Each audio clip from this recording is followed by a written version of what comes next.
Hail Mary, full of grace, the Lord is with thee. Blessed art thou among women, and blessed is the fruit of thy womb, Jesus. Holy Mary, Mother of God, pray for us sinners. Okay, so at the end of this lesson, no, because you will learn how to write the statement of the problem as well as also structure your review of related literature. So tagduha ka topics ang atong i-discuss every meeting. No? So we'll start with the statement of the problem. At the end of this lesson, you'll be able to understand the purpose of the statement of the problem, identify the correct structure of your SOP, and write a quantitative SOP aligned with education or guidance counseling, and develop measurable research questions. Because it's so important that, again, no, your SOP should be measurable, because that is where you'll be getting your basis, no, for your survey questionnaire. Dira na ibalay ang inyong survey questionnaire from your specific objectives under your statement of the problem. So what is your statement of the problem? This will clearly define what the study aims to investigate. It also presents the research gap, or the areas that you need to measure, or let's say need nimo siya kanang pangitaan og mga tubag, no, because those are the areas nga let's say for example unanswered pa siya, or again gray area po siya kay tungod wala pa kaayo siya further clarity on what it is, no? So it presents the research gap, it guides the research objectives, the hypothesis and methodology. And in quantitative research, SOPs are written as research questions. So we begin with the broad issue related to education or guidance counseling. No? So you first identify the general problem. You already have your titles. You have already specific objectives. You can just work on it. But again, no, this is for those who just submitted titles without any specific objectives listed.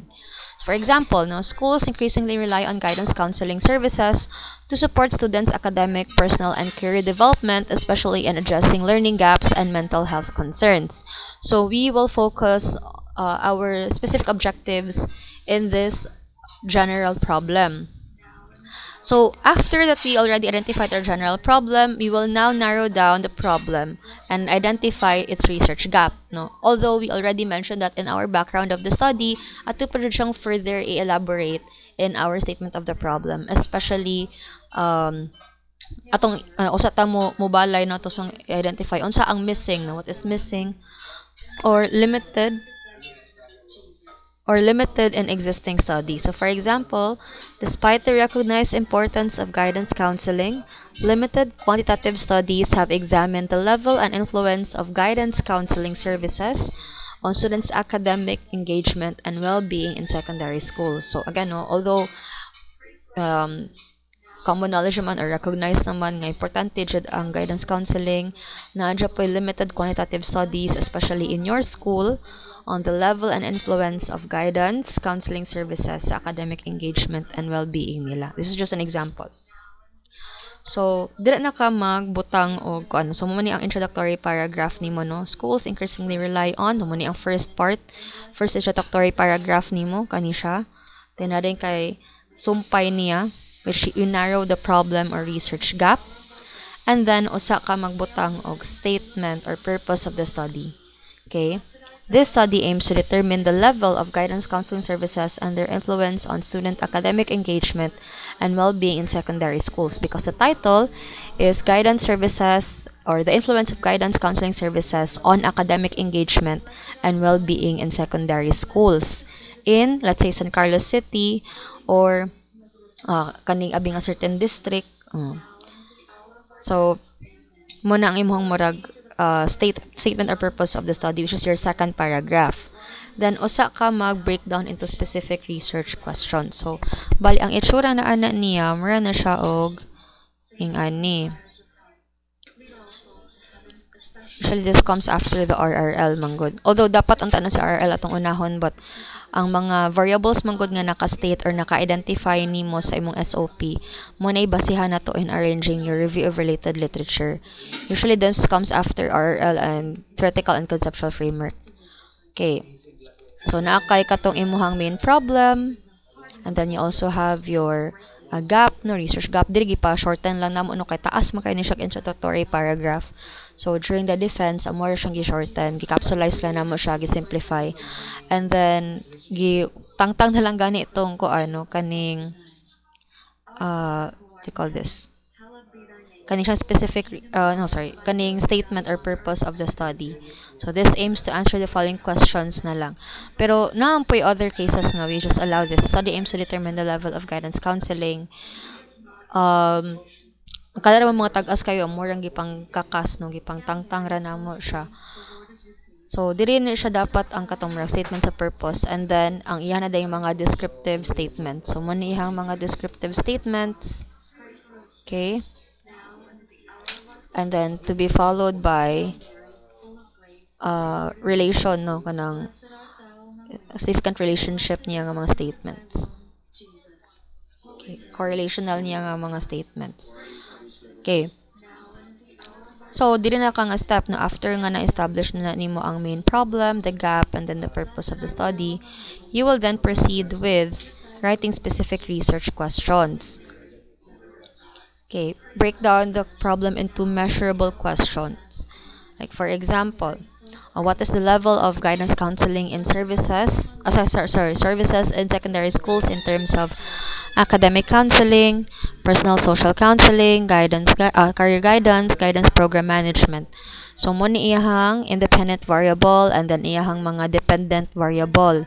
Then, kaning upat mo niyang mga indicators, no? Kay, very broad man ang guidance counseling services. Unsa ra nga mga areas iyang focusan.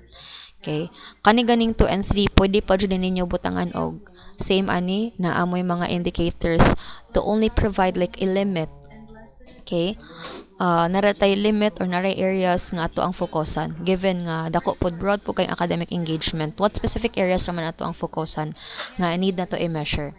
Okay, so this is under descriptive na nimo. Then usa ka mag-relational.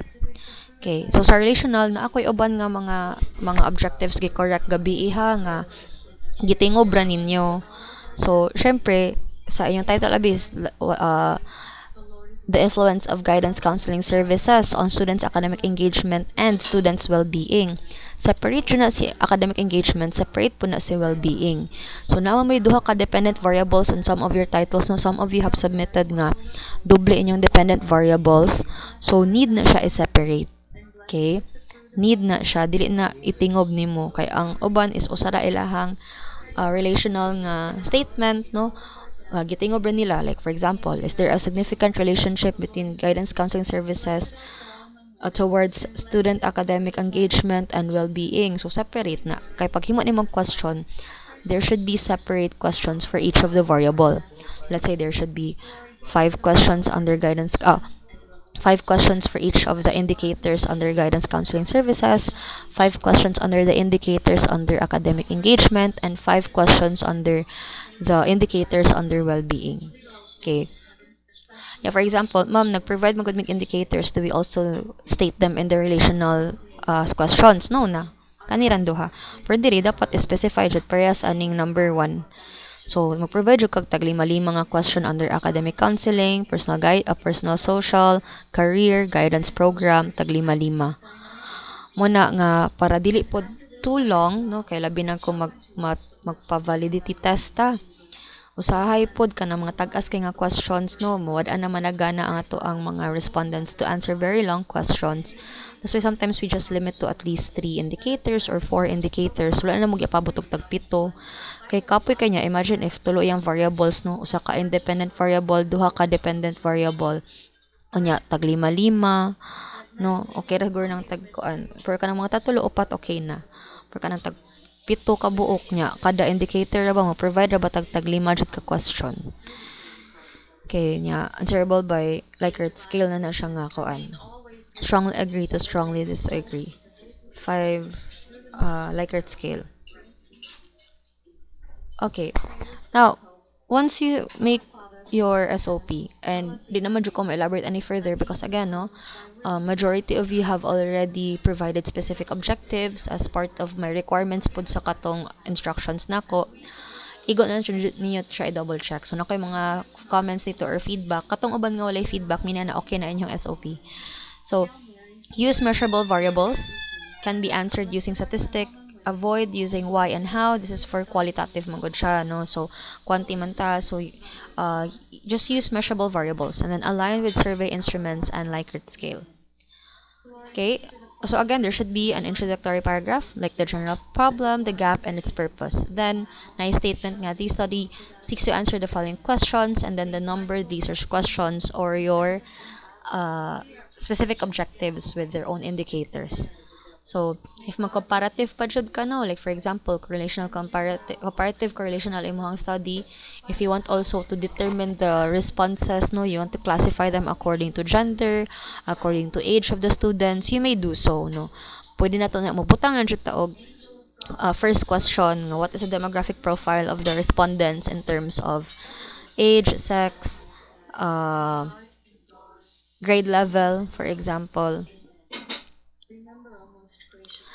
And then use common mistakes that you need to avoid. No, that's using qualitative questions, asking opinion-based questions. So it should be a close-ended kind of question. And then again, no, kanang answerable siya, strongly agree, strongly disagree. Pero that would be like another topic na po nato nga i-discuss saan pag-structure sa yung questionnaire. But just make sure nga ang inyong SOP should have an alignment with your title as well. Do not mention variables that are not already part of your title. Kaya dapat naa naman tanan sa imong title makita tanan, no, your variable should be clear. No, will be your possible respondents. And then mismatch between SOP and your methodology. So to write a strong SOP, you need to start broad, then narrow the problem, identify your research gap, clearly state the study purpose, write one main problem, then develop specific measurable questions, and a well-written SOP guides the entire research study, because that is where you'll also get our guide in making the definition of terms, in making your conceptual framework, and even making sure that mo align po sa imong RRL. Okay? And even your questionnaire, no? Sa theoretical framework, di ba, na made mention mo ako to way back in December 21, that it's also important that you already identify what your variables are, which is already in your title, which eventually will also be part of your SOP. Kunya, imo pong, kung naganin sila yung mga indicators nga naka-provide dira, mo na lang po ibasihan na lang nimo sa imuhang indicators, imong statement of the problem. And that way, no, ang alignment is dali ra. Okay, so mabito to nga, giuna na to ang background, and then usa ta nag-theoretical, usa ta nag-SOP. Okay, so we will proceed now to another na po na ko nga koan. Handout, okay. Kani kay ako rin i-provide sa inyo, ha. So again, no, your SOP clearly defines the issue or gap the research aims to address. Okay, so with this, dili ramang kumodwal ani further kay I think you know already how to do it, no. In fact, naa naman mo existing research objectives that you can work on.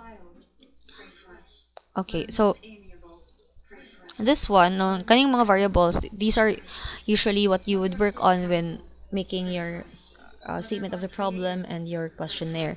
We already identified that you already have your independent and dependent variable, but na po tayo other types of variable class like the moderator variable, the control variable, and the intervening variable.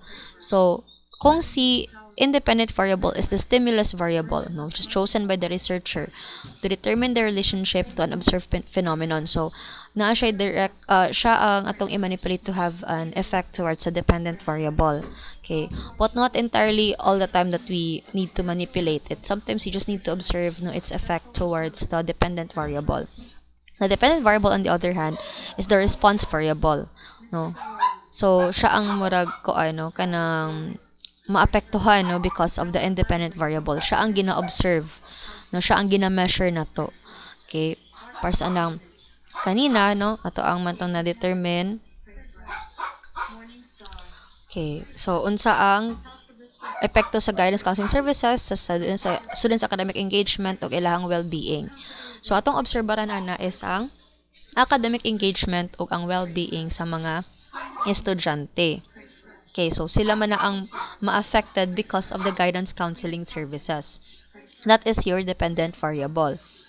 Now, the moderator variable, on the other hand, is a secondary or special type of independent variable chosen by the researcher to determine if it changes or modifies the relationship between the independent and dependent variable.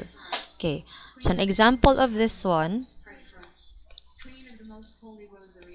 okay, kay ang grade level, gender, ug socio-economic status. Takes away the sins of So example ani is grade level moderates the relationship between guidance counseling services and academic engagement. the Lamb of God and takes away. So for example, if ever Pray for us, O Holy Mother of God, that we may be made worthy of the Okay. promises of Christ.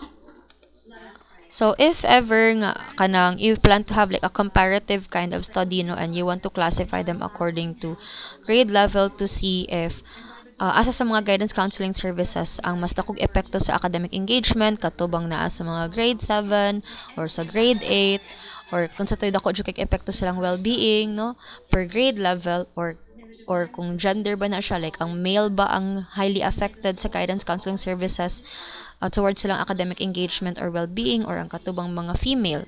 Okay, so usually it's the moderator variable, no?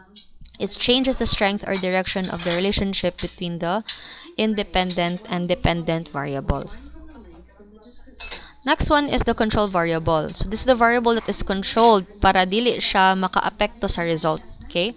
In which the effects can be neutralized by eliminating or removing the variable. Either we limit it or we set boundaries, no? Like for example, no, like in certain experiments, kanina if during experimental research, like we control, for example, the environment to which we expose our experiment. Okay? Like if we expose our plant, let's say we have the same kind of plant and we expose it to different colored lights in a very controlled environment, we have to really make sure that our control variables should be the type of plant, no? Ang yang kadakon pod yang height niya or unsa ba na ron niya, iyang soil, no? The amount of water it receives, okay, the amount of fertilizer if it is allowed also to be included in the experiment. Now since we're only going to determine no ang effect sa colored light sa growth sa tanom during an experimental research na siya ha.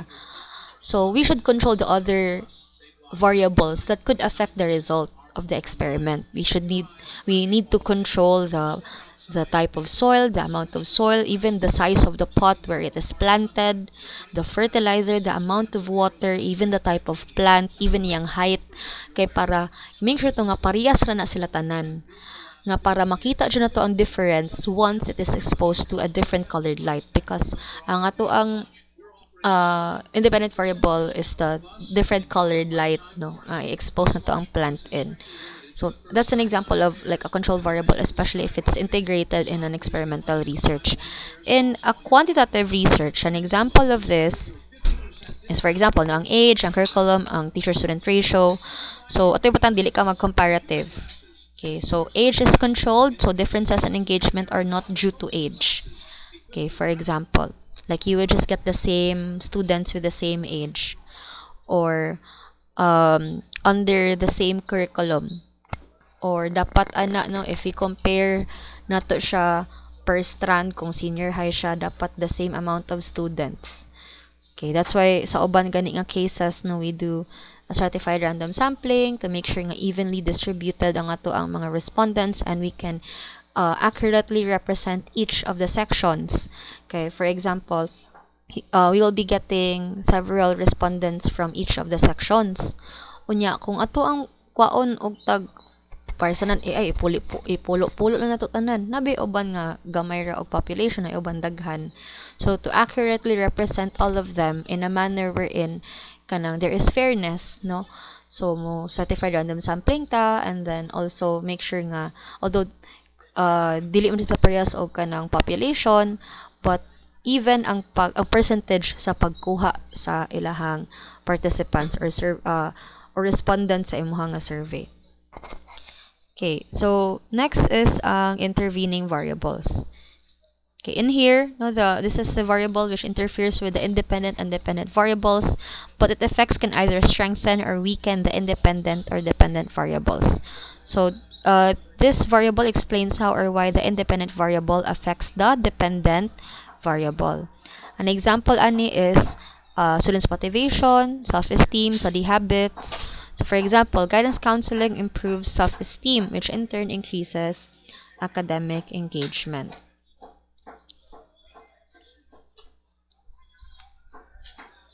Okay. So again, it's clear that when you make the statement of the problem, you identify first, no, your variable, no, because um, your variable is what you measure, manggod, no. That's the main highlight po nimo kay mo man jud na ang imuhang basis in, like, not only in your title, no, even when we arrange our literature, no, we arrange them according to the variables in your SOP. Okay. Before you proceed with RRL, because again, no, like what I've mentioned, I will not dwell that long with SOP. Is there any questions, no? Para mag-proceed na ta sa review of related literature. Then I will also introduce different citation formats, no? How we do APA 7th edition format, and then in kaso nga kanang mag parenthetical citation ta, or for example, sa ito pag-plaster na to siya if kanang nasa sa paragraph nga citation. Okay. And then also the difference niya between MLA o Chicago, like when to use APA, when to use MLA, when to use Chicago. Especially now nga, maghimo na tag review of related literature. Wala ray questions? Nakasabot raman ka sa statement of the problem.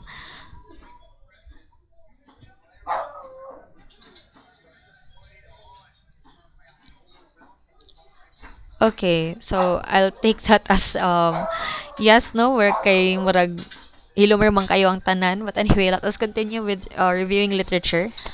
So this session is recorded ha. Again, you can come back to this one in kaso nga you are doing something, or some of you might be at work right now, no?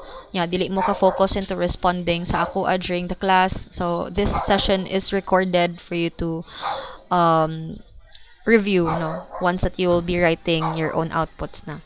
So next is reviewing literature. So a literature review is a written overview of major writings and other sources on a selected topic. Sources covered in the review may include scholarly journal articles, books, government reports, websites, and etc. So the literature review provides a description, summary, and evaluation of each source. As much as possible, no, although we do allow websites, no, but as much as possible, majority of your RRL should be from scholarly journal articles.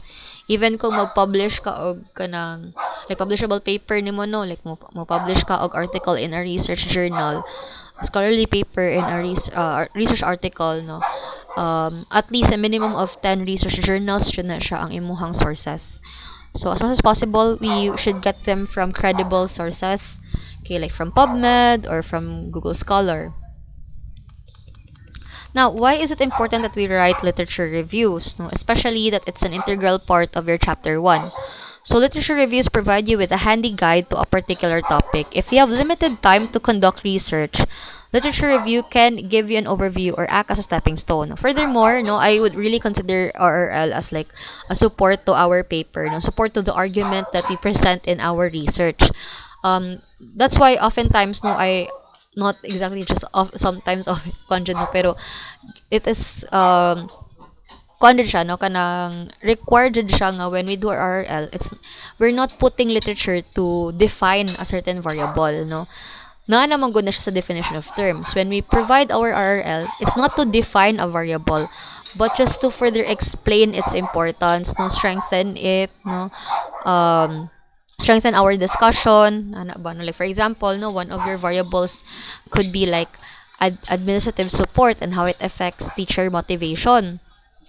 So kanang administrative support nga variable, imo ra nang i-explain in your literature ngano importante kayo siya sa uban nga mga eskwelahan, no, kanang ang iyahang unsa tawag na, ang iyang kabug-aton pod sa teacher motivation and how it also strengthens programs such as stress reduction or also help in workload management sa mga teachers. So dapat i-explain na siya, no. Murag dili siya more into definition but more into an explanation, an overview. Okay, so the literature review can provide context, identify gaps, demonstrate expertise, inform methodology, and position your research, which can contribute also to the ongoing dialogue within a field. By embracing the process of writing literature reviews, researchers can enhance the quality of their research and contribute meaningfully to the advancement of knowledge. And also, it's quite important because if you are going to write, let's say, the results na, no, kay humana ka og survey, magsulat na ka og chapter 3, okay, sa UNOR man gud kay tulo ra na ka chapter kay among methodology man gud apil sa chapter 1. So chapter 2 na mo ang results and discussions, then chapter 3 ang conclusions and recommendation. Sa CSR upat siya kay gi-separate na mo nga chapter si methodology. Kay magkapoy pug kayo nga taas ang kag-agi per chapter 1 ra Japon ka no. At least maka-feel pag nga nag-progress sa yung paper. Okay, and then ang sa chapter ko ano nyo, let's say sa chapter 3 no, magsulat naman sa inyong results and discussion. Inyuhan nang transcribe, inyuhan nang encode dira tanan ang kanang inyuhang results sa survey, gitabulate na ninyo. It's time for you to interpret now the results of your survey. So, dili lang merely nga mo-interpret lang ka based on the highest and lowest responses, no? Unya kanang imo po nang i-discuss dira no nga pila ka percentage. Aside from that no, imo po nang ibutang no parisan siya nimog literature to further support either to strengthen rather no your discussion on the results. Okay? Or either not exactly to contradict it but kanang to provide kanan jud no kanang additional discussion ba nga kanang sa laha is negative ang result no. However no in areas like mo ni mauna we're not allowed to conclude when we write discussions kay unya ra mo na siya sa conclusions and recommendation no. Sa results and discussions we're just merely going to report the results of the survey, then back it up with literature. Okay, to support our discussion. So, na siya. Balik ra. So, next is selecting relevant literature. So, it involves identifying and choosing the most appropriate and valuable sources to support your research question, hypothesis, and argument. This process requires careful consideration of various factors, including the relevance, credibility, and quality of your literature. Okay, so why is the selection of your literature important in research? So literature review provides a comprehensive understanding of existing knowledge on your research topic. That's why, again, no, when naiusa sa mga titles that I made a comment nga, just make sure nga kung ano kay medyo sensitive ra ba imong title, just make sure that there are ample research nga sources that can help support your study. Kay kung few raman ang literature, medyo maglisod na ka dira nga part, no? Make sure lang jud nga there are also ample research papers that can further support sa imuha nga study. So it helps you grasp the current state of research, identify key terms, and understand the theoretical frameworks relevant to your research. Then next is identification of the research gaps. By reviewing existing literature, you can identify gaps in the knowledge base. These gaps can help you define your research question, contribute to new insights, and address unanswered questions in your field. Okay, it can also provide a theoretical framework for your research. Helps you connect with the study, your study to existing theories and concepts, providing a solid foundation for your research design and analysis. And under your methodology, reviewing previous studies, like in your RRL, can also guide your choice of research methodology and data collection techniques. You can identify from what you have read, no, ang mga strengths and weaknesses of existing research to refine your own approach. And I made mention of this one earlier, no? It can help you with your interpretation of findings. Literature review can help you interpret your findings in the context of existing knowledge. If you compare your results to studies that have already been published by previous authors, you can assess the significance of your findings and also draw meaningful conclusions. And then it can also avoid plagiarism. Because when you go online and when you do research, if you understand existing literature, you can avoid unintentional plagiarism. Knowing what has already been written on your topic helps you to properly cite and reference your sources. And also avoid any replication. But again, no, like what I've mentioned, it's okay naman to like have a similar study nga parihas sa kato na published before no sa mga authors, as long as it's in a different location and different pod siya nga respondents. Okay, and then i-revise lang pod siguro no. Dili na jud word for word imo jung sunod niyang title. So, aside from that, it can also establish credibility. A well-conducted literature review demonstrates your knowledge of the field and your ability to critically evaluate existing research. This can enhance your credibility of your own research. Aside from that, no, pwede pa na nimo siya ma-strengthen further in writing your synthesis. So right after that you make your review of related literature, you'll have to make a synthesis also. There are many types of synthesis class, no. You can provide like a summary of it, or ma-provide baka og kanang murag in-depth discussion, no, on the literature that you have collected and how it holds relevance to your study. So depende siya sa klase nga synthesis nga imuhang i-apply sa imong research. So defining the scope of literature review. Okay, what do we need to consider when we look for literature, no? Di na ko mo kuan nga mo pa Google Scholar. I already did that with theoretical framework, no, katong background of the study ninyo. In kaso gani nga magkuan mo like how to cite or how to structure your reference list, or for example, no, how to use Zotero, how to look for sources. You review our video nga na-publish on last December 21 on Zotero, and then writing the background of the study. Naa dito. So napo dito ang kanang dapat ato isat ang year, no, kay 5-year recency is also very important. Okay? So balikan to dito dayon, you come back to this video after. No, if wala pa makakita ato nga previous video. Okay? So what specific topic or area are you interested in? Then are you focusing on a specific region?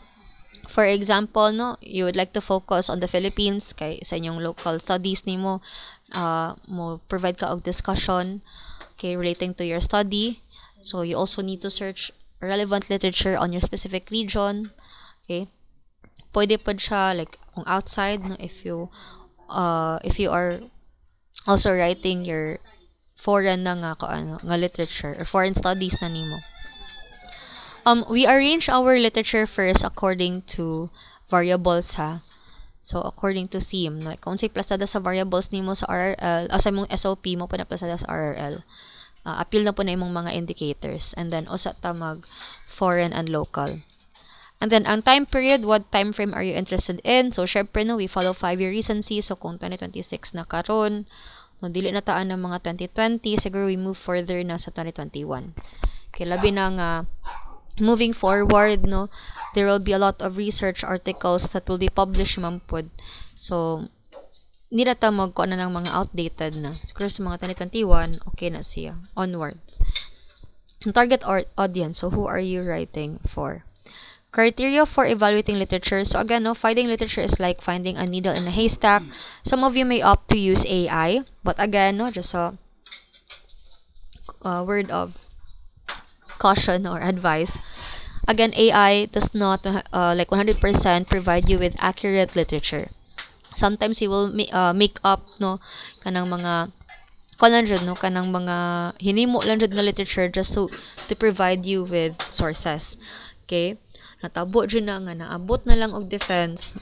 Mao jud una nako nakit-an kay since ano mo og search online dili makit-an iyahang mga sources.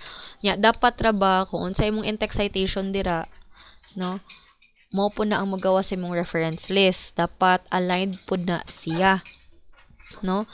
Unya wala i-search ako non-existent siya kay usay maghimo ra man ko na siya kalabi ng imuhang topic no nya. Usay sa AI mohimo na lang siya kay lisod kanang wala siya access sa uban nga mga literature nga related sa imong research title. Ang maayoan na is muhatag man jud na tuod na siya og sakto, no. I made mention of this one before, no. Muhatag man jud og sakto. You just have to be specific with your prompts. Like moingon lang jud ka nga provide me with actual research articles published in Google Scholar, PubMed, no, kanang ana ba, no, mention na nimo, or in other or Scopus journals, no, that talks about katong imuha nga topic. Specific jud, provide DOI and links where I can access them. Okay, also provide citation in APA 7th edition format. Okay, ana imo jud specify, you know. Again, I do not discourage you from using artificial intelligence. It does have its pros and cons man pud siya, no, but it's a tool, no. I think we should not be afraid of it. It's a tool that can really help us in our research.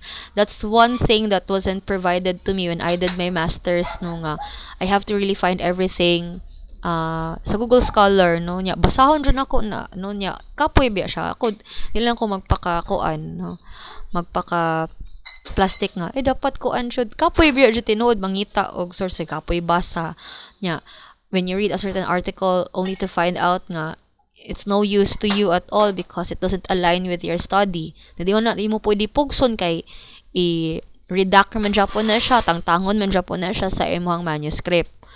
Okay, so AI is a tool that can really help us no look for sources faster, but again you have to really specific lang kay dili man gud siya accurate mo hatag usahay no imo dyan na siya i-double check no igo ra dyan na sa diskarte nimo unsaon pag prompt nimo kay AI can provide you with results basta tagalan nimo siya correct prompts kay muna siya no ang ato alam pod is again ha even if AI will provide you with those sources kung lang hangyo sa inyo ha you put in the work okay para ma-avoid nga kay 'di ba mo submit man jud mo sa inyong outputs no kamadugay na ni ato man jud nang itingob inyong mga outputs into one paper idagan man japon ako nag-turn it in makita ra man japon ang katag nato sa AI o sa plagiarism.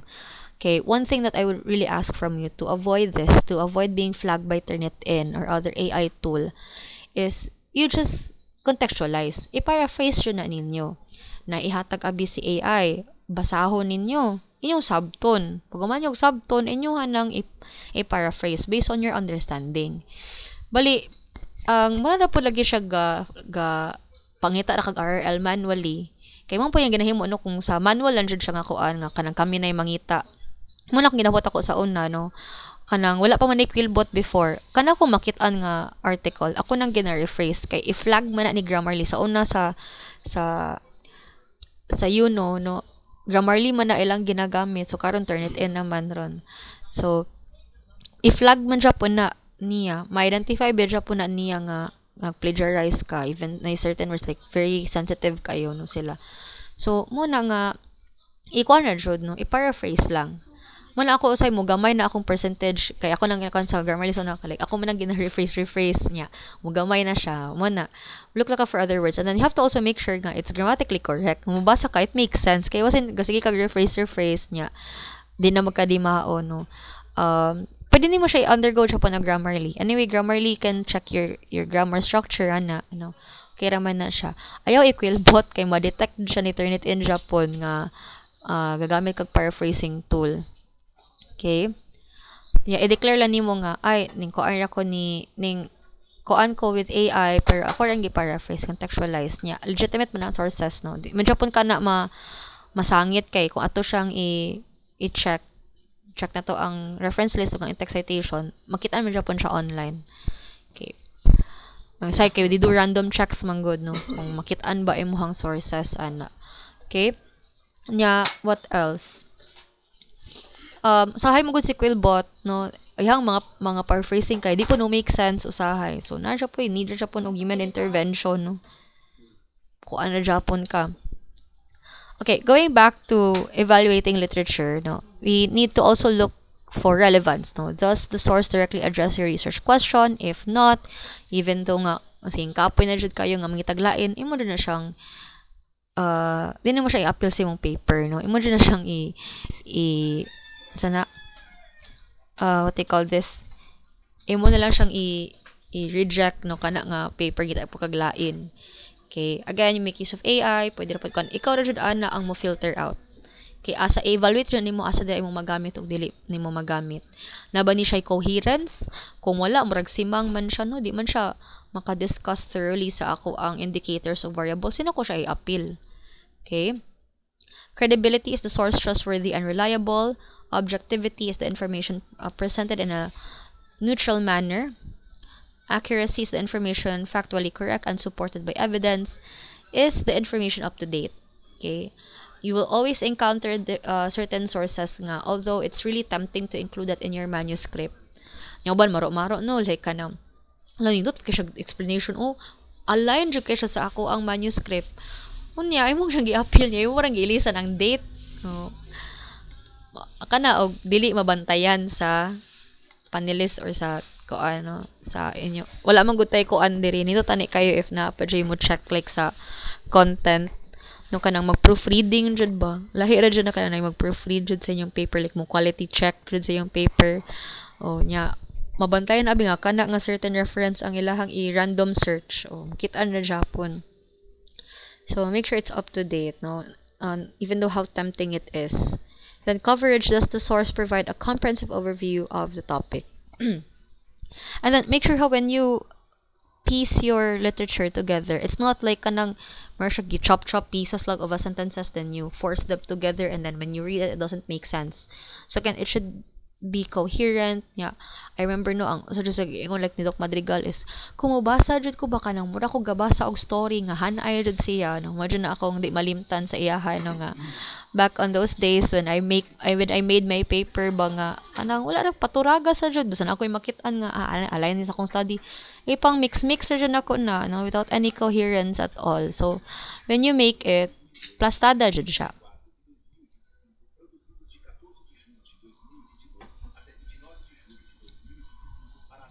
Okay, pars ani.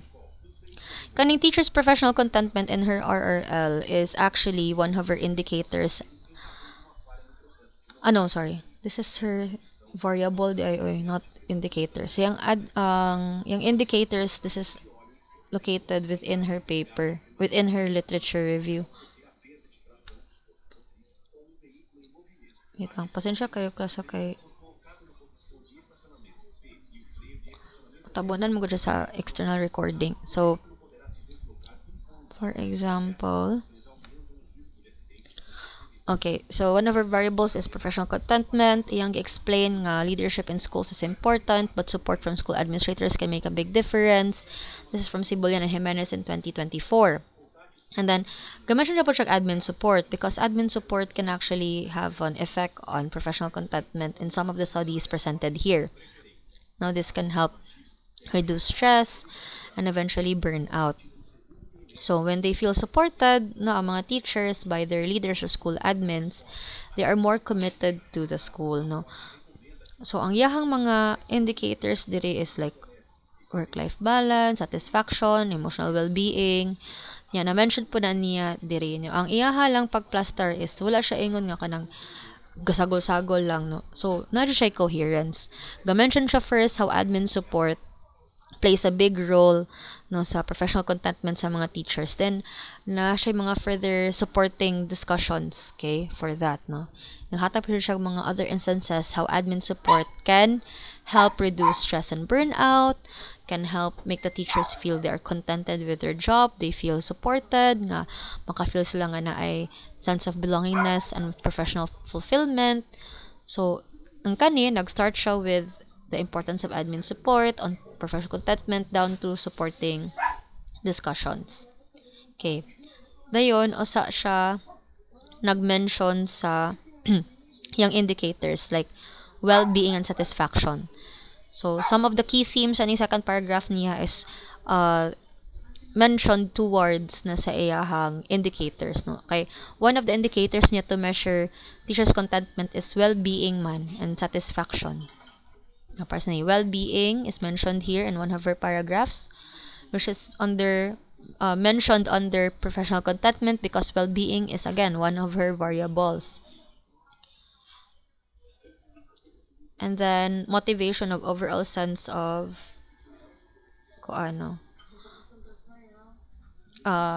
satisfaction mention niya diri pod. Dayon na siya not exactly like conclusion but mer siya og kanang gidiscuss siya niya ba overall how admin support provides or has an influence over professional contentment and how it links to putol okay and how it links to satisfaction and well-being, which these are the two of her indicators. Okay, so iharap pong gi-rationalize pa nga if school leaders provide admin support no, this can eventually enhance satisfaction, well-being. Dapat kani wala siya tangtangon niya ang conclusion. Di mo ka pwede mo conclude while you're in the literature. Just mere discussion lang siya. Okay.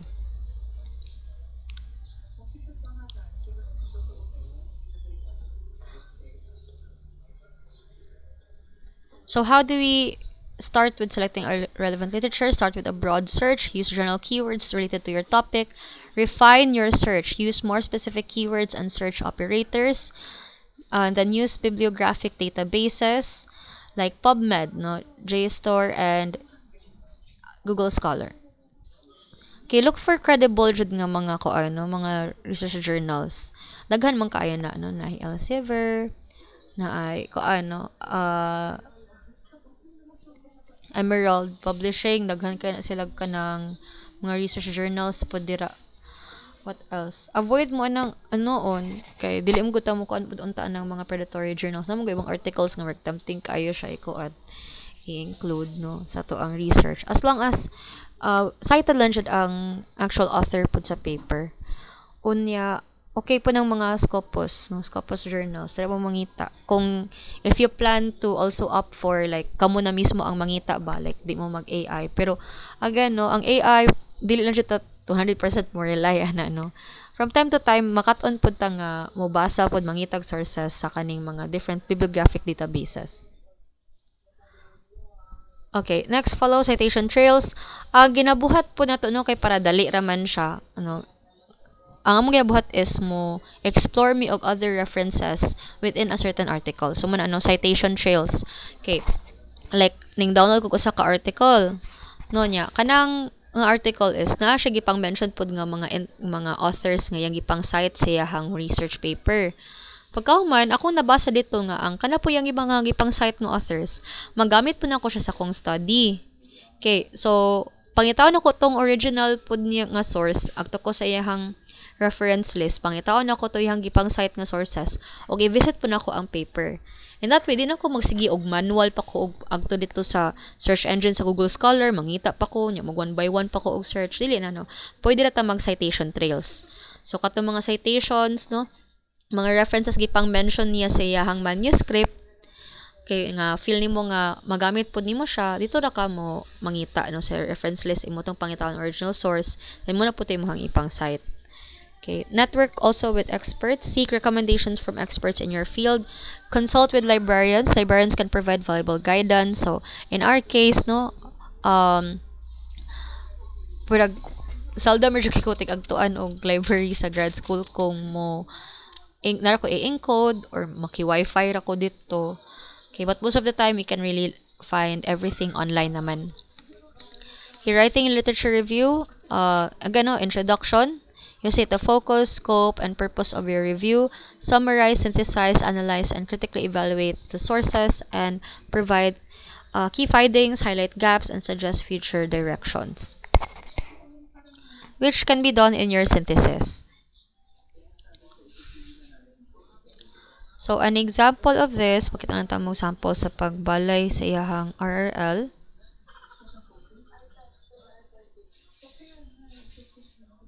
Okay. So again, this is not a separate separate chapter. Right after your SOP, your background of the study, literature review na dayon mo. So pagtawag mo introductory paragraph and then conceptual literature me, nag-start me with her variables, no. So iyahang independent variable is admin support, professional contentment, o teacher retention. Then, kada variable niya na siya mga indicators. So, wala na ako gipang label ang indicators noon diri sa within sa iyang literature. Pero iyahan ang na-mention sa one of her paragraphs here. Okay? As much as possible, gamay ra kay na ang misking mga tag pulo-pulo, no? Kada pulo, no, nya kung 15 mas nindot pa jud na. Okay? Dapat gani at least 35 unta, no. So hitag pulo-pulo lang kay kung tulo imong variables yun na kay 30. Okay? Nubo na kayo ng 5, di siya dili kay siya ka further elaborate. Pero kung sa concept paper ginalimit ra mo to 5, enhance ra man guna ninyo inig ka na jud proposal. Padaghanon dyan na ninyo inyong revived literature. Dili po na exactly nga kanang gamay ra kaayo, no? Kaya it cannot encapsulate or provide further support to your research. So, sa iya, no, she starts with admin support, which is her independent variable. So, yan yung gidiscuss, no, how admin support, ang define na ganin niya ang mga school leaders. And then, niya po nang mention nga, no, importante po ang admin support sa mga teachers sa lang nga school. Nag-start sa siya with transformational leadership, kay student, school leaders access motivators, coaches, facilitators. Nag-start siya first with admin support in general. And then, katong yahang indicators is workload management, stress reduction, professional development, no, nga mga opportunities. So, ang yahang next nga paragraph, so, ang pinakaw nito sa babaw is ang discuss siya how important admin support is to teachers, no, how it can help motivate them, boost their morale at work. And pagkahuman, nagbutan din siya in the same way, no, balancing workload is also essential for maintaining teacher effectiveness. So since balancing workloads or workload management is also part of her indicators, no, kani ba kaning sayang SOP. Mani nga part siyang indicators kay lahi man nga title, pero yan ito siyang indicators na siya yung mga nakalistaan na under admin support. So gi-mention po na niya siyang RRL. Okay? Workload management ang iyahang gi-mention kay that's one of sub-variables, no, sa iyahang nga SOP. Mention niya, building on this, workload management represents a crucial component of admin support that directly influences commitment and retention. Okay, fair workload distribution, open communication, and responsive leadership can reduce stress and increase professional engagement. Okay, so there is an alignment because gi-mention niya, no, nga workload management is a crucial component of admin support. Okay, which is again, ako lang gibalik-balik, ikatulo na nako ning balik-balik, one of her indicators. Yan, next po niya nga indicators is stress reduction. So, ang iyahan na pong next paragraph is focusing on the discussion of stress reduction as part of admin support. Yan, so, yung importansya ana niya to help also teachers. And then, professional development is also here sa ubos. Recognition pa di ay. And then, faculty development. Okay, so gi-mention po niya diri ang recognition. Okay, as a powerful stress mitigation tool and should be also part of admin support as well. Okay, so within sa iyahang variable, iyaha tong gipang discuss iyahang indicators pod. So, dili siya ingon nga for the sake lang nga naalan tay limit sa ato ang paghimo sa tong questionnaire or natay areas nga dito focusan, dapat ato po siyang further ma-elaborate and ma-discuss during our RRL. Okay. Kung under ending students academic engagement, tapo kay indicators, mo po na imong ibutang like on students academic engagement. Then kato imong mga indicators ipang mention sa ubos. Same sa kato natabo sa professional contentment. So, ibang motivation man to iyaha o well-being. So, nag-discuss siya of professional contentment on the first few paragraphs and also admin support. And then, usa pa siya nag-mention on well-being and then also overall satisfaction. Motivation, sa patuyahan koan?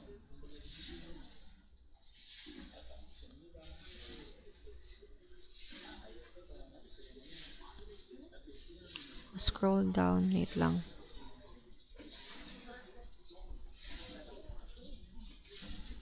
Okay, next na po niya is ang teacher retention.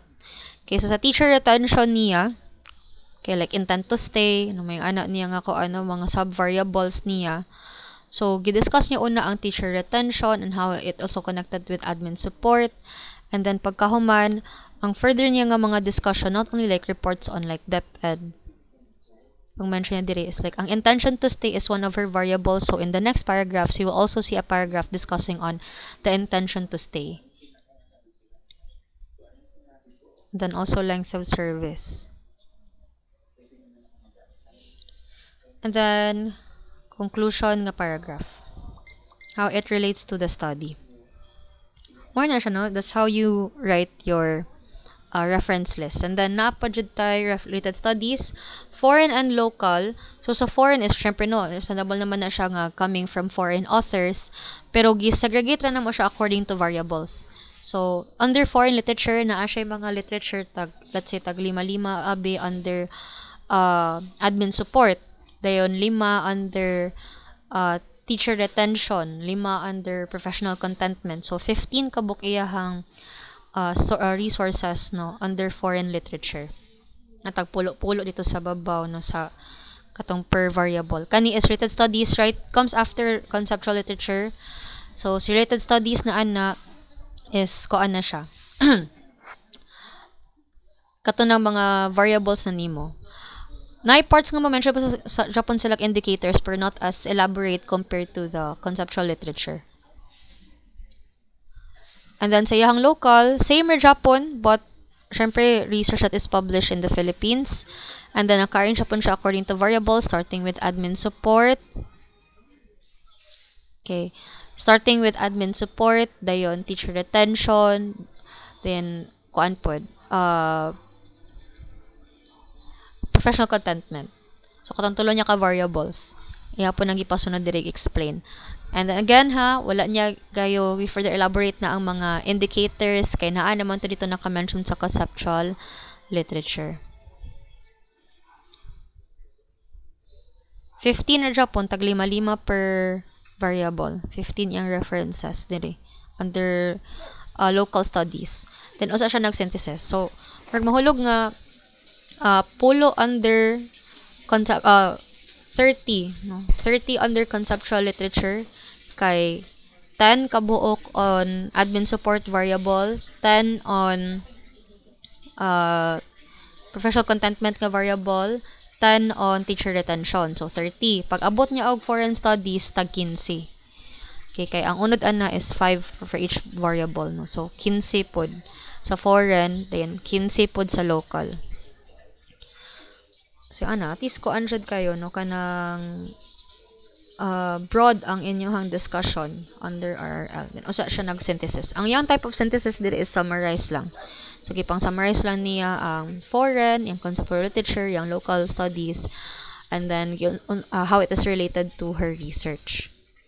How does it support the discussions in her research? Okay. Questions before we proceed with citations?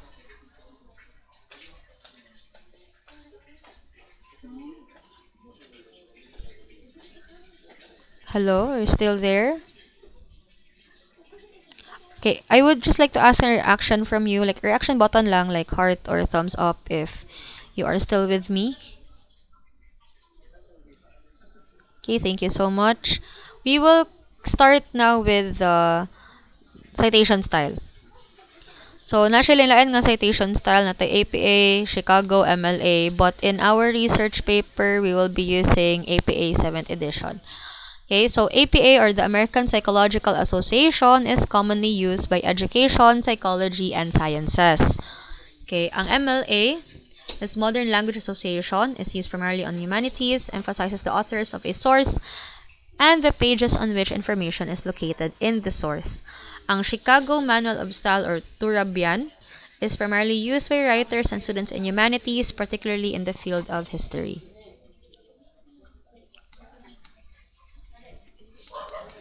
So we will start first with APA. Now, in this system, each work used in a paper has two parts, an in-text citation and a corresponding reference list entry.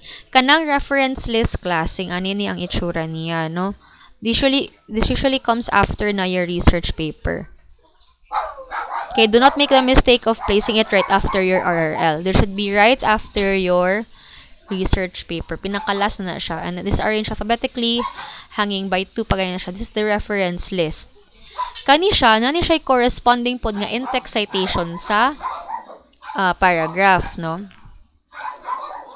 Like, for example, ito pangitaw ni si Albert. Okay, marag ninghang ako ang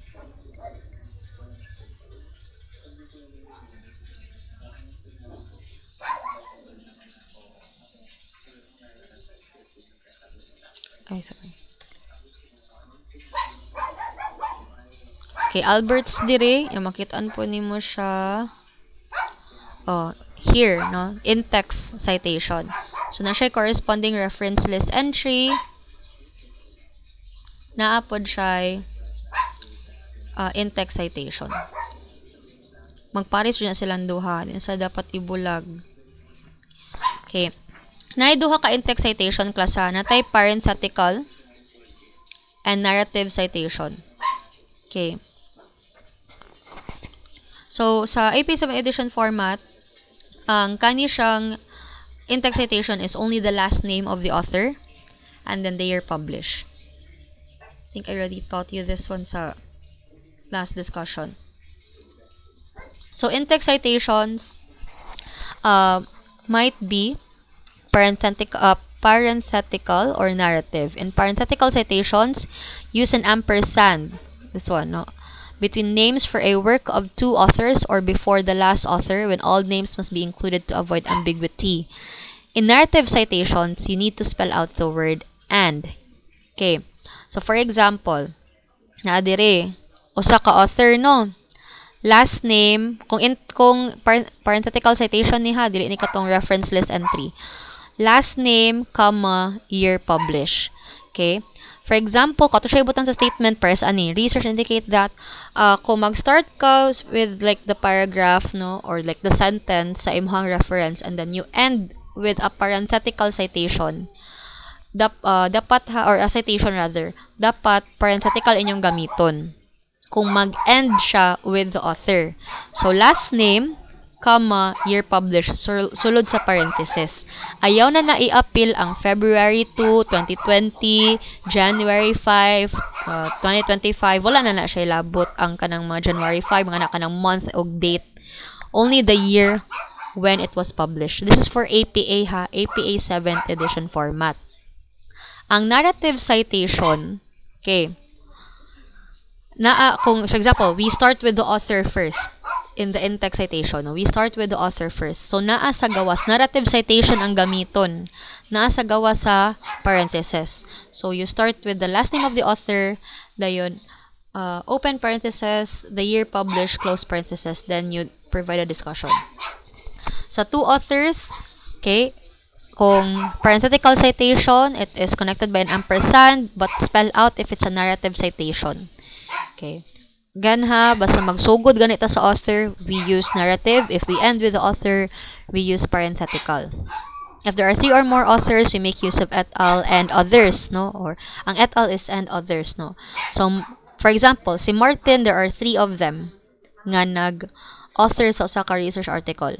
Imo siyang i-cite. Daghan man sila. Okay? So, punta na Martin et al. No? Yeah, comma, year published. So, Martin at .al.comma 2020. Dayon, kung narrative, because you start with the author first, so, naa sa gawas no ang name sa author. Now, what would happen, for example, okay, nga abbreviation, like, kapoy mong kay sigig mention of Colegio de Santa Rita or parsa ni National Institute of Mental Health. Kapoy naman kay sigig balik-balik taas na kay worthy nang kayo siya i-cite as an author. No, even not just like sa author lang po ninyo. Okay.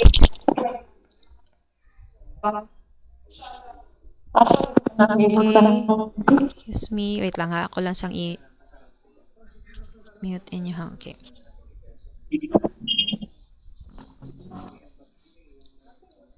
Okay. I will continue. So, for example, let's just say, kapoy man kay sigig mention sa National Institute of Mental Health, taas na kay siya, worthy na kayo siya. Even, dili lang siya sa in-text citation ha. Pwede po na ninyo na siya himuon po kung, for example, we made mention of CSR couple of times. Worthy na kayo nga, Colegio de Santa Rita, taas na kayo. Pwede po ninyo siya ikuan kung not only in citation but also if you mention a certain organization, no, or a group author, no, sa usa ka paragraph, pwede na to siya abbreviate. Okay. So, we start first with spelling it out. Like, National Institute of Mental Health. No? Like, sa una na to nga paragraph, abi, ato ang na-mention ang kani nga article or kani nga certain paragraph nga gikuha na to sa National Institute of Mental Health. Ato usa siyang i-spell out. I-spell out usa na to tanan. Dayon, provide na pod tag another na pod nga parenthesis within the parenthesis. I don't know what to call this kaning murag magpa-square nga parenthesis. No. Ibutan na to yung abbreviation, NIMH. Then, comma, year publish. So, ato siyang ibutang sa paper, mo ni example, no? Like, if we end with the author, mo ni siya una ang discussion, dayon, National Institute of Mental Health. Then, natin abbreviation pod sa sulod, comma, year publish. Okay? Para sa ikaduha na gani, like, subsequent citations, like, sa next na pod abi nga paragraph, na-mention siya po na to ang giingon ni National Institute of Mental Health. Dili na ta mo spell out niya. Kay kapoy naman si Ikon, i-mention na siya on the first time. But on the second time that you mention this organization again, we abbreviate it. Because again, no, we avoid abbreviations, no, or shortened words man jud sa research. Provided nga basta ato siyang i-spell out una, at ato siyang i-introduce una, no, like i-first mention ato siya. Sa sunod, pwede na nato siya i-abbreviate. Okay. Para sa no, sa unang mention to, Colegio de Santa Rita de San Carlos Incorporated, CSR, 2020, for example, no? Example na. Or dili lang author, maski i-mention na to ang school, sa to ang mga discussions. Taas biya kay permanent siya ihisgot. So, sa sunod na nimo nga i-mention siya, CSR na lang imong ibutang. Okay. So, next, group author without abbreviation. Okay, like for example, like Stanford University. Like, spell out yun mo siya.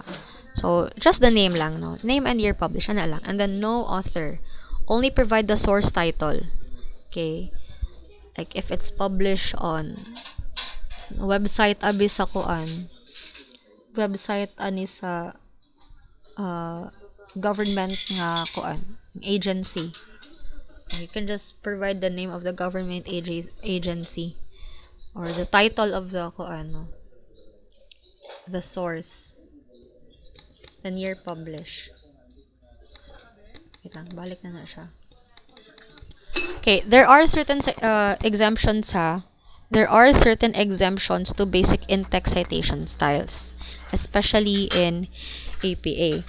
Matabo ni siya basta na magkaparehas og pangalan. Okay, muna usahay mo confuse no nya kanang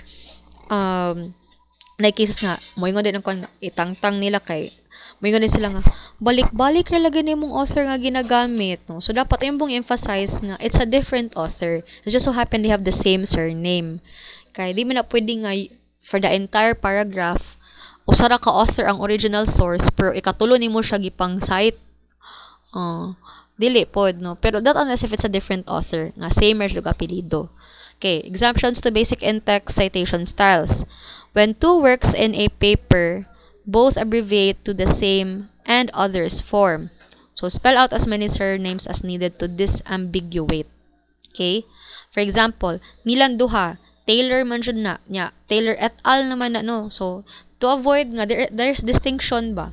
Nga, lahi man ni si Taylor et al. 2020 o Taylor et al. In 2019. Kay, natabo na sa cases nga, kipangutan na jud ko, ang advisor, wala ko na ingon nga, gusto man ni, pareha sa maning author, unya, lain-lain lag year, asa man dyan tinood ani, we will just stay with 2020, kay siya recent, ano niya. Moto, kanang, later on, we found out nga, kay, marapog kog, kuan na to, no, marapog kog kanang, sana, lutang maghimo og research sa una, nga, ay, dili dito ko, lahi din ni siya. So, kay, sa reference list manggod, i-spell out mong guni mo tanan ng author. Kung mag-reference list na ka or reference list entry, spell out yun mo tanan. Tanan. Diba? Para sa ani daghan kay ni sila author, no? Kani ka Agyapong. Kani pa kay Adams. Adams Adams. So daghan kaayo siya og author like 3 kani more than 3 pa gani ni. Spell out jud na tanan. Basta ABA 7th edition. It should always be spelled out. And then i-italicize ra ang name ni journal. Okay. Dayon volume number, issue number, page number, asa makitaan, digital object identifier or the DOI. Okay, so spell out jud na siya tanan. So identify jud nimo nga lahi ni si Taylor nya Brown iyang tapad, lahi po ni si Taylor nga Smith iyang tapad na. Okay, or Martin. So para ma-avoid na siya, duha imong i-cite, di ba? Atong ikala to is kung daghan gani multiple authors gani, ang first author rather, ang last name sa first author ang i-mention, then et al na dayon ang tanan. Nya karon nga situation, duha sila ka book Taylor. Pero lahi sila mga co-authors. So let's say same rabi ni siya nga author ra di ay no, daghan kay siya mga co-authors niya within a span of like a year na napud siya bag-o na pud nga na-publish. So para ma-distinguish ang difference, si Taylor, Martinez, which is the second author, and others 2020. Taylor, Brown, and others in 2019. So, gi-add na to si Martinez og Brown as like, gihanapod nga mga co-authors, no? It's the second, it's the second like, author's name, okay, nga nakakuan diri, nakabutang sa iyahang work. So, mention another author's name to distinguish the difference. Okay, next, when multiple works in a paper have identical author and publication year, itong ibutang, pareha silang author, kay si De La Cruz abi, no, naning kay siya, sa usa ka tuig, duha ka buok ang iyahang papel. Nya, dali mo to na ma-identify sa reference list, diba? Kay sa reference list, ma-identify mo guna to nga masking same ra nag-author, pero lain siya papel kay makita man nimo ang title diri sa reference list. So na aning interventions to reduce stress and burnout among teachers as scoping review. Na siya title. Nya, ang in-text citation di man ka kakuan. Wala man ay title. Di man ka mo cite sa title ana. Ang last name naman sa author. To distinguish nga it's a different work. Like kaning first one is a different research title compared to the second one without having to indulge the author with the readers with the title in your in-text citation, because it's wrong to provide the title in your in-text citation sa APA format. Only provide letters like Smith, J, year published 2020, A. So, na title of the first work, no? Like, ayang first sabi nga work niya is Potentiality. Sa San Carlos niya. Pag-abot dayon sa second work niya, that same year, readiness na pod. Sa lain na pod ko, like, sa Calatrava abi, no? Yang scope. Lain na pod siya nga kind of study. So, 2020B, which is the second work or second paper niya. Kaya nga na siya ka-productive, no nga. He's able to publish 2 papers consecutively within 1 year. Again, just to distinguish nga, you are not repeating the same authors.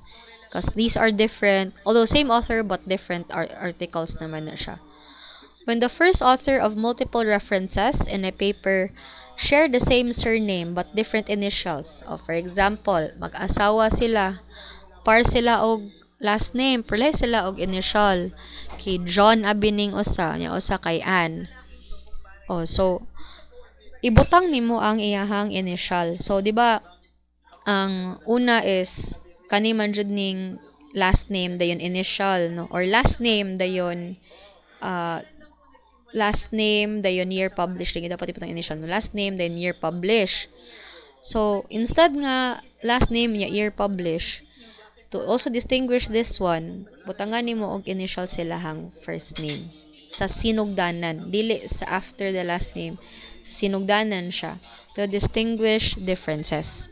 Nga, okay, this one is written by J. Smith, this one is written by A. Smith. Okay, dates in a citation. So the year in the in-text citation is to match the year in the reference list entry. So ang reference list entry no, mo ni siya kung unsay mong in-text citation nga year, no, para sa Tukal Alberts, no, 2024 man ni na-publish, dapat ko ato siyang i-check. Sakto jud ang year pud sa imong in-text citation. There should be consistency, no. And then use only the year in the in-text citation, even if the reference list entry contains a more specific date, like the year, month, and day. Only the year published. For works with no date, or wala siya date, no? ND, wala siya date pag-publish, di ka ka-identify, no? Masking year man lang, wala jud, nakabutang, no? Especially like kanang kuan lang abisiya, kanang article posted in a government website. Okay. So, butan mo lang ND lang. Okay, in your in-text citation. For example, Smith, ND. For works that have been accepted for publication but have not yet published, use in press.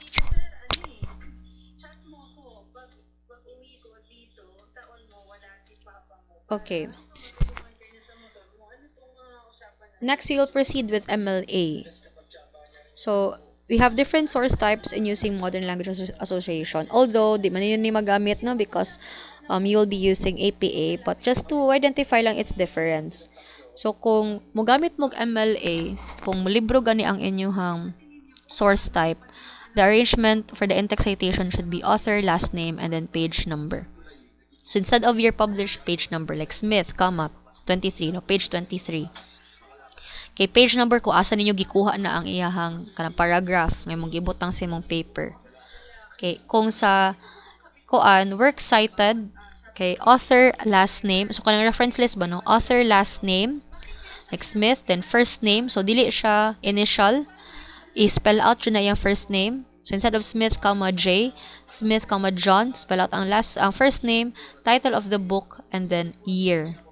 Okay? So, unlike sa APA nga, una ang last name ni author, initials, year published in close in a parenthesis, title of the article, where it is published, asa siya nga journal or book na publish, the volume number, issue number, page number, and then the DOI. Mo ng arrangement sa APA. Sa ilaha, last ang date. Wala pa dyan page number, wala basta ilaha lang is last name, first name, title, and then publisher, asa na publish, and then year.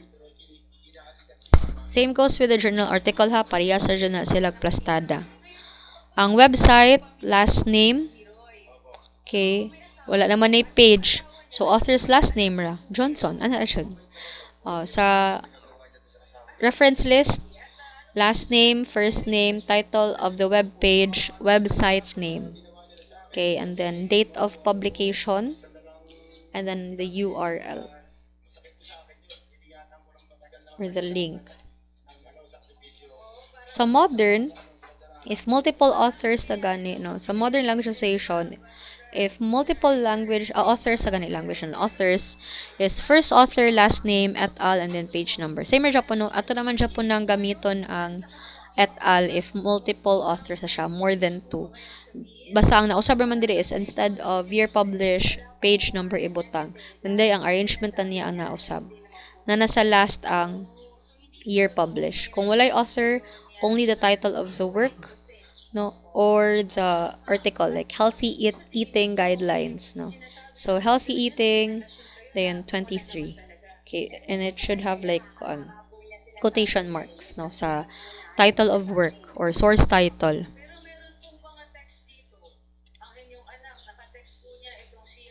Okay, this will be the last one before we end our class now. So, Chicago Manual of Style, CMS or CMOS.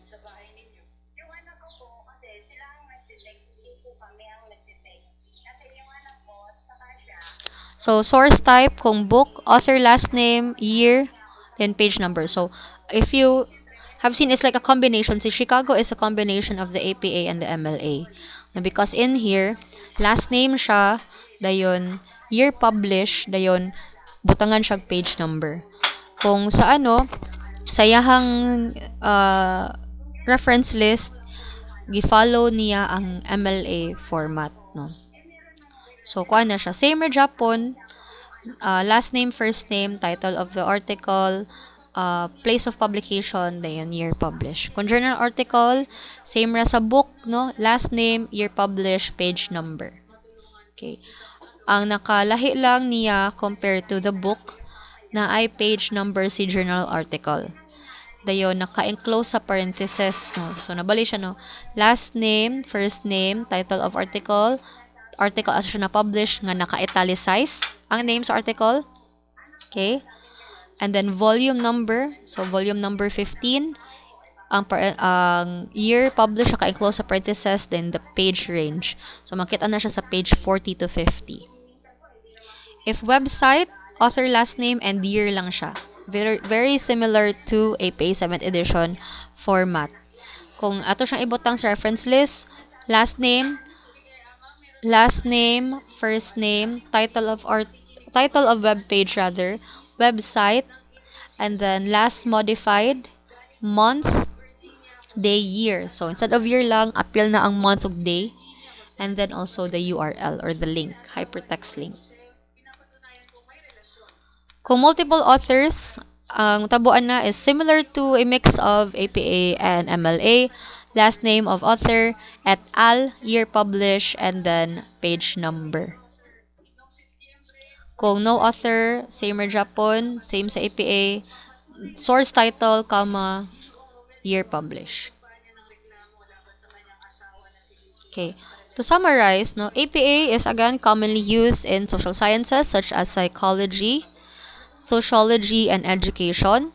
Then, nata-in-text citation niya, gagamit siya author date format, ang references page or iyahang reference list entry, list sources with a focus on the publication date. Entries include author, date, title, and source information. So, mag-una dyan sa author. Okay? Sa mag-date, title, and source information. Similarly, on the other hand, primarily used in the humanities, especially literature, philosophy, and the arts.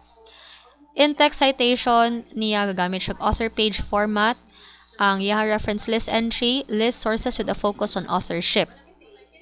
Entries include the name of the author, the title, the publication, and then usap ang information or year published. Chicago Turabian. Common use is in history, business, and the arts, while Turabian is a simpler version for students. In-text citation can use footnotes or endnotes on an author, date format. And then bibliography lists sources with detailed publication information. Entries often include more details such as place of publication and even access dates. No, last access nimo ning article, what date. Okay. Ato na lang ni i-wrap it up no kay na naman dito sa hapit naman mahuhuman ani. Ako lang include ang synthesis. So synthesis is the summary na sa imuha nga materials from your RL. Okay? It refers to bringing together of materials from different sources and creation of an integrated whole. There are different types of synthesis class, no? You can have an explanatory synthesis, so it presents the facts in a reasonable, objective manner, or an argument synthesis, seeks to bring sources together to make an argument. There are different categories of synthesis. Ngayon yung ibutang at the end of your RRL. Pwede siya documents, no? This may be published or unpublished, original works or copies. Numerical records. This may be considered as a separate type of source or subcategory of documents. Oral statements. These materials leave a record for future generations. And relics. So, any object where physical and visual characteristics can provide some information about the past. So, how do we synthesize information? So, you need to review the gathered literature from your RRL. You need to read the literature and take notes. You can do a summary. Muna pinaka-simplest way. I do recommend that, no, if ever you are still stumped on like how to start or how do I make, no, my synthesis.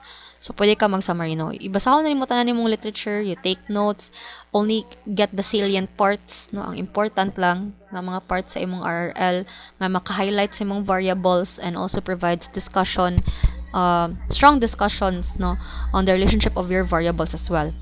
Then synthesize all the information you've gathered from the literature and then draw conclusions at the very end of the paragraph, no. So, sa conclusions, that is where we come up with like a discussion ba nga importante jud ay ang admin support kay matud pa sa mga research articles ni kani mga following authors. It poses a great influence on teacher retention, also their contentment, no, their emotional well-being, their satisfaction, their motivation to go to work. It boosts their morale. Hatod din kag mga additional citations dira to further support imuhang explanation. So, techniques for writing synthesis, summary. It is, again, the simplest way to organizing a synthesis. Summarize naman ani mo imong mga gipang mention tira sa conceptual literature, foreign, and local. Example or illustration. It is a reference to a particular illuminating sample or illustration that you have included in your review, or two or more reasons. You state a thesis and provide reasons why it's true, supporting each reason with evidence from your sources. And then comparison and contrast. These techniques will lead to examining two subjects or data in terms of one another. Comparison considers similarities, while contrast highlights differences. So, in this sample, no, sa iyaha, ang iyahang technique is summary. No?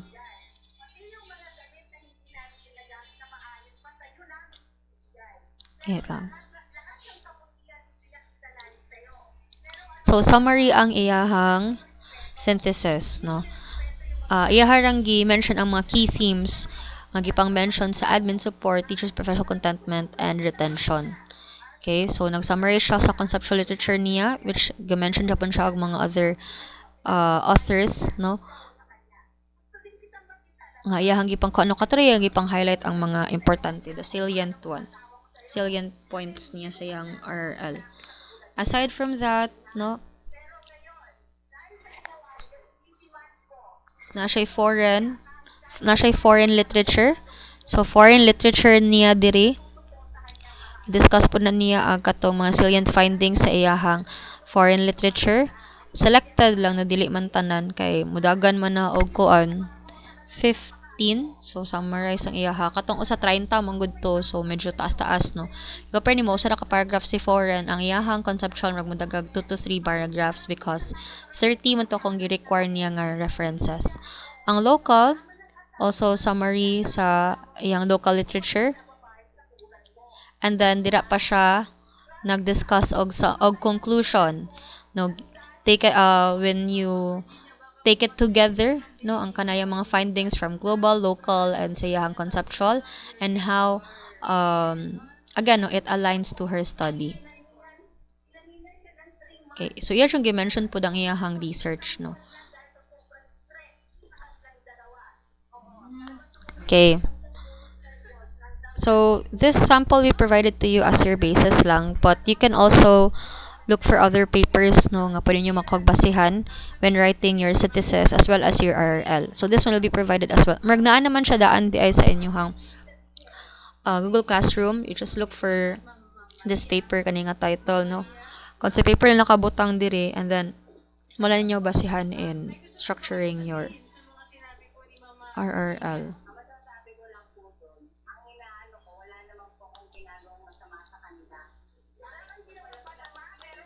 Okay. Now, in our format sa concept paper, dili kay siya major part si RRL dito. Murag, kuan lang siya, like, sa inyong submission, no, wala man kay ko gapa full blown paper man jud sa inyo, ha? Kay,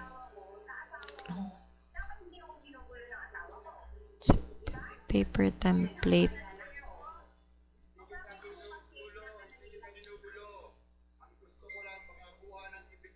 Tag 16 pages sa gani siya, no. Compare ani ka po nga tag 56. Kani siya is just to teach you how, no, kung mag-proposal na mo ba sa pag-plaster kay dili man jud exactly siya big factor good sa inyong concept paper nga i-submit. Kay given nga as what I've promised, capsulized raman siya into 14 to 16 pages inyong concept paper nga dapat i-submit siya.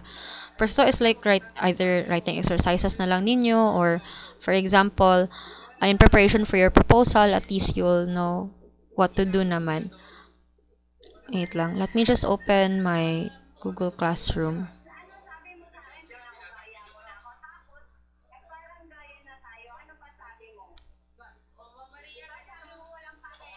Wait lang sa...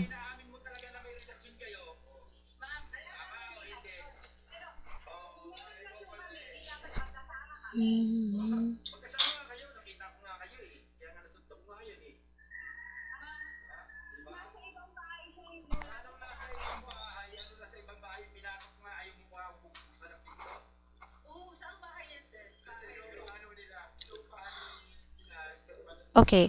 Sa inyuhang concept paper nga sample, wala siya RRL. No, you go directly to theoretical framework. No, right after your background study, gusto na yung mag-SOP, then theoretical framework. But I will do require you to have like kanang writing exercise lang gilagmay lang, no. Hatag lang ko guidelines Japon on how to do it. Ang background of the study o ang inyong theoretical, naghatag jud ko atog classwork jud nga detailed kay mugawas mo gud siya sa inyong concept paper nga i-present. Ang kaning RRL again ha, although it's not a part of the 16 pages or maabot pa siya 20 pages na depende sa length sa inyong or scope sa inyong study. Capsulized version na siya kay again there are parts here sa chapter 1 nga wala. Okay, ang naaraman diri is conceptual framework, theoretical framework, dayon moderitso dayon ta sa methodology.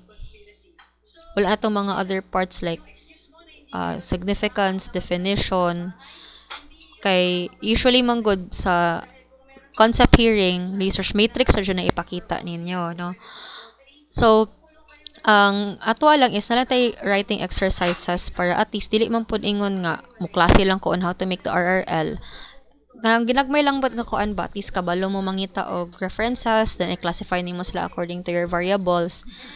I-limit lang guro nako siya into at least tag 3-5 for each of the variables lang.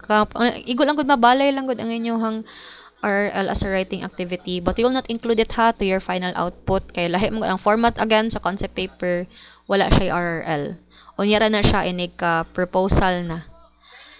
Research proposal na siya. Katong for pre-oral defense. Questions or na may i-clarify with regards to our class today?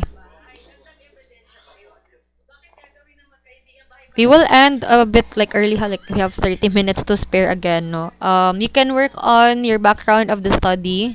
I will check here ha, kay naamang ko kay check na ko diri kung kinsa na ang nakasubmit og sayo. So, work on your background of the study for those who have not finished it yet, as well as your theoretical framework. Nya, iusa na lang siya sa imuhang title. Wala pa jud ay naka-turn in. Next week pa man po noon ang deadline. Okay? Wala pa may noon nakakuan. Wait lang. Share na ko akong screen ha. Share na ko akong screen sa inyo ha. Okay. In this part, wala pa man noon nakasabit. Pero diri na ko yung mga na-check. So, nalalay duha wala pa. Waiting na lang ko. Muhatag na lang guro ko og example. Ano ba ito diri ang example na ko? Okay. Sundalan ni ninyo ang iyahang title ba? Title. Kung ni siya hasayip dapat naka-inverted pyramid, mas taas dapat ang first line. Ka-inverted pyramid, then concept paper. Ayaw lang siya degree kay for kuan mo gani siya good thesis writing naman guni sila. So for the subject lang, sa ako lang nga subject. And requirements for the subject. So edu 200 ba ni? Ayaw lang ibutang ang course code, ang course name na lang, methods of research or research methods pa. Then afterwards, your name. Butang na diri April 2026. Because that's the end of the second semester.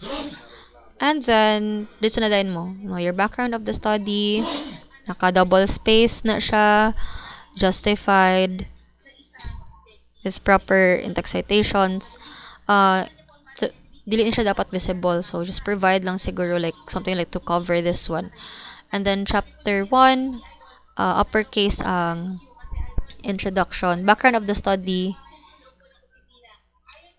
Okay. And then, usa mag... Okay. Sayop na ganito kay na RRL. Sabi na ko tong usa. Ako lang ning i-kuan ha. Nasayop ko og upload.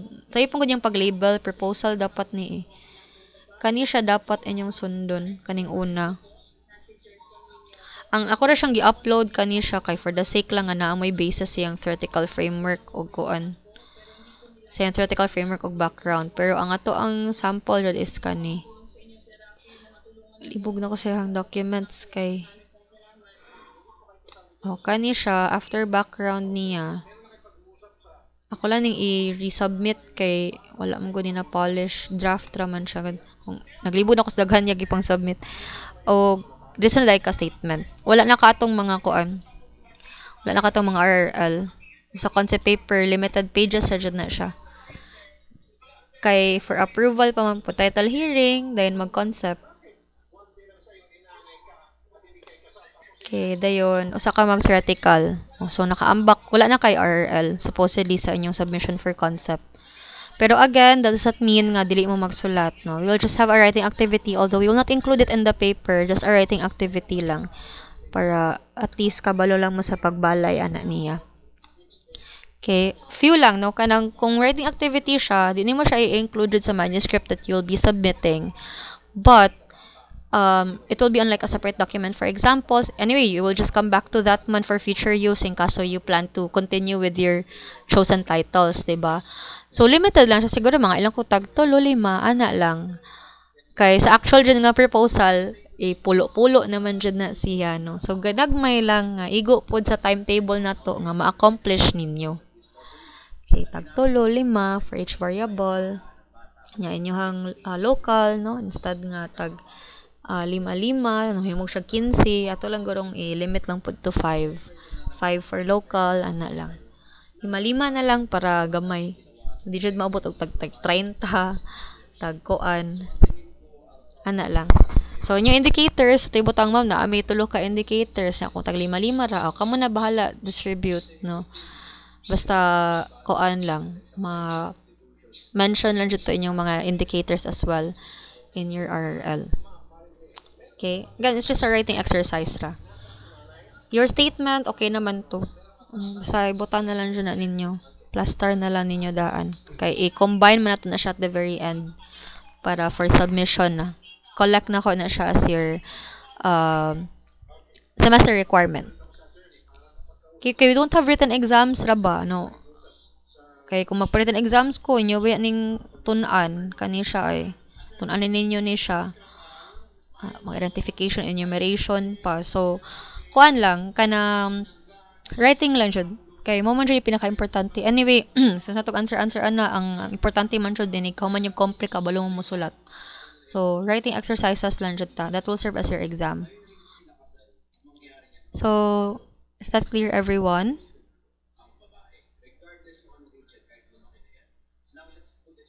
Can I have at least a bit of a reaction so that everyone is like clear on my discussion as well as my instructions on our future activities? Okay, thank you so much. How about the others?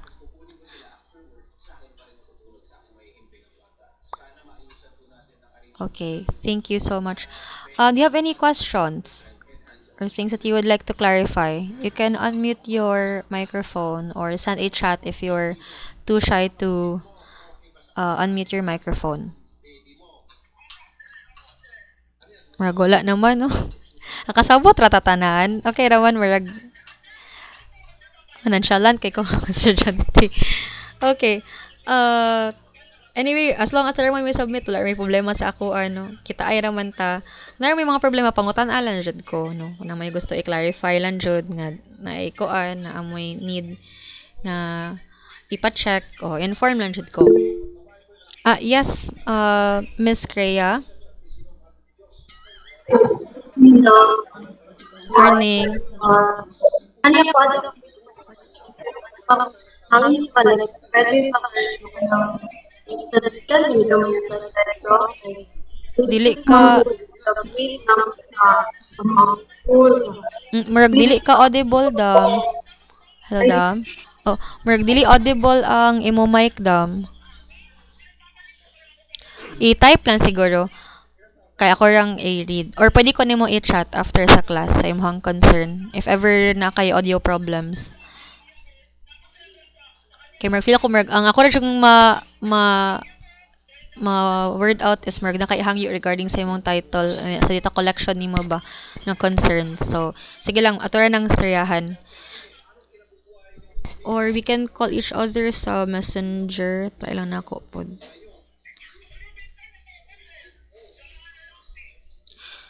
Okay, sa pa man. Um, once again, no, I have an attendance checker here naman. There are actually like 10 of you. No, 11 man na aron, no, including me. There are 10 of you. Am I expecting more? Okay. Regarding sa deadline. Okay, this is regarding sa title, no? Sige, I will provide until tomorrow. Anyway, duha na lang man po akong ginahulat. So, I will provide until tomorrow to provide with the 3 titles and then also your specific objectives. Then, I will provide feedback as well. Madayon man day may ugma, no? So, probably I will provide feedback na basin pag uli na nako, either on Tuesday or Wednesday. Okay, background. Okay. So, you're pertaining to next week. No, next week will be the deadline. I can extend it until the end of the month. Basta as long as makakope man mo sa next na po na to nga writing activity. I can extend it until the end of this month. Kay murag di pa po nako ma-promise nga mahurot nako tanan og check by 24. Kay have to go through man medyo taas-taas naman. Mas dali mo gud siya kanang titles compared to like ang content na jud siya. Sa tagsaon na jud nako. There are 10 of you here. I do hope nga mo na jud ni siya ang 10 nga core na jud nga students no kay lisod pod kayo if kanang ang ubang estudyante mo sulod na sila at the very end na sa to ang writing activity. So that could also affect their progress, no. So at the end of the day, makasabit na jud outputs and then correct ra pod ilang outputs. Di man exactly like perfect jud kinahanglan, pero kanang at least ning abide lang jud sa format and I have no problem with that at all. Do you have any concerns? None? Murag wala naman mga concerns tanan, no? So, thank you so much everyone for joining our class this morning. And I do hope that you will start working on your paper this week. I will extend it kay given nga some of you are busy until the pinakadugay na jud na ang end of the month. I will no longer extend it until February. Kay lahi naman po na ang ato ang mga outputs by February. Okay? So, thank you so much everyone. Before tamo end, again attendance is already checked na through my attendance checker hub. Si matingala mo nga wala ko yung check attendance, na ko attendance checker via Google Meet. Okay? I will just send the picture to you later on. So, before tamo and let us pray first in the name of the Father, the Son, and the Holy Spirit. Amen. Glory be to the Father, and to the Son, and to the Holy Spirit, as it was in the beginning, is now, and will be forever. Amen. Saint Rita, pray for us. In the name of the Father, the Son, the Holy Spirit. Amen. Okay, thank you so much, everyone. Have a great Saturday. Keep safe. See you next week. Bye-bye.